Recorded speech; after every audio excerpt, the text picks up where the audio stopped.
বাংলাদেশের বিজিবি সেনা আর কিছু দুষ্কৃতী উকিল বর্ণ নিজের চাষাবাদ জমিন বর্ডার লাগোয়া সীমান্ত থাকি ধরিয়ে নিয়ে যায়। এই ঘটনা মুই তীব্র ধিক্কার ও নিন্দা জানাই। অতি শীঘ্রই ভারতের প্রধানমন্ত্রী নরেন্দ্র মোদী আর ভারতের স্বরাষ্ট্রমন্ত্রী অমিত শাহ মুই এই সাংবাদিক সম্মেলনের মাধ্যমে মুই জানে চান উকিল বর্মন অতি শীঘ্রই ভারত ফিরিয়ে না হোক, না হলে আমরা এটাকার ভূমিপুত্র মানসিক বিভিন্ন সংগঠন মিলিয়া আমার আন্দোলনে নামতে বাধ্য যদি উকিল বর্মন যদি ফিরত না আসে।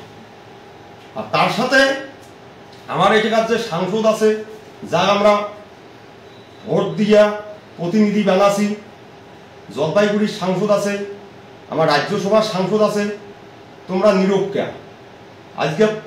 আজকে তোমাকে আমরা ভোট দিয়া